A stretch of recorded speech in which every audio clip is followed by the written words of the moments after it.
আজ আবারও হাজির হয়ে গেছি নতুন একটা মিনি ভ্লগ নিয়ে। তো সকাল সকাল ব্রেকফাস্ট করার পরে আমি এখন চলে এসেছি রেডি হতে, কারণ আজ আছে আমাদের আবারও কলেজ। তো কলেজে যাব, যার জন্য আমি এখন রেডি হচ্ছি। আর আগের দিনই আমি এই লিপ গ্লসটা কিনেছি, যেটা স্মেলটা ভীষণই পরিমাণে সুন্দর। এই লিপ গ্লসটা এর আগে আমি কখনোই ইউজ করিনি, তবে বেশ ভালো একটা মিষ্টি গন্ধ বেরোচ্ছে লিপ গ্লসটা থেকে। আমি এখন যে লিপ গ্লসটা ইউজ করছি সেটা পিচ ফ্লেভারের। এর সাথে আমি আরো একটা কিনেছি যেটার ফ্লেভার হচ্ছে ব্লুবেরি, আর সাথে কিনেছি একটা পুচকু মতো পারফিউম, যেটার স্মেলটা আমার বেশ ভালোই লেগেছে। তবে সব জিনিসের সাইজ আমি একটু ছোট ছোট নিয়েছি, যাতে আমার ব্যাগের মধ্যে আমি সহজেই ক্যারি করতে পারি। তো এখানে কলেজে যাওয়ার জন্য আমি এখন পুরোপুরি রেডি হয়ে গেছি। আর বেরোনোর আগেই দেখি যে আমার চলে এসেছে দুটো পার্সেল। এটার মধ্যে একই রকমেরই জিনিস আছে, মানে একটা করে ড্রেস আছে, যেটার মধ্যে একটা ড্রেস আমার আর একটা আছে হচ্ছে আমার বেস্টির। তো এখানে সাইকেল নিয়ে আমি এখন বেরিয়ে পড়েছি। আর রাস্তার মাঝে দেখতে পেয়েছি আমি এই ফুলটার নাম জানি না, তবে বেশ ভালো লাগে এই ফুলটা আমার। মানে তোমরা এটা বলতেই পারো যে এটা আমার একটা পছন্দের ফুল। তবে গোলাপ অথবা পদ্মর মতো সুগন্ধ তো এই ফুলে একদমই নেই, কিন্তু এক ঝলকে দেখলে পছন্দ হবেই। আগে এদিকে তোমাদের সাথে বকবক করতে করতে চলে এসেছি আমরা এখন কলেজ। আর কলেজে আসার পর দেখো একে এখন ভিডিওতে আমি তুলবো, তবে এ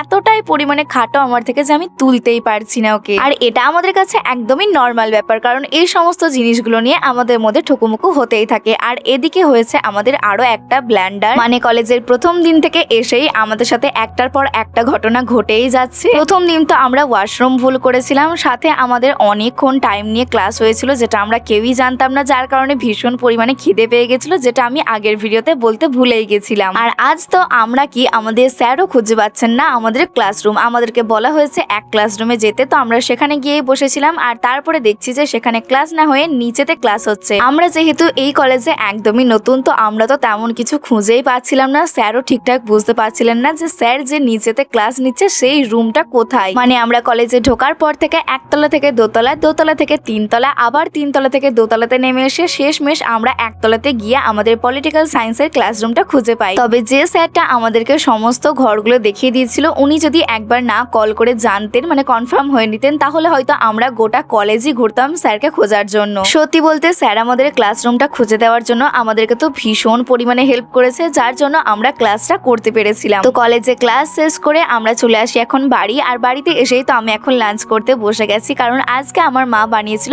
আমার ফেভারিট পটলের দোরমা। এটা আমার মা খুবই ভালো বানায়। আর এদিকে খিদের চোটে আমি তো এখনো ড্রেসও চেঞ্জ করিনি। তো চলো আজকের মতো এটুকুই, টাটা।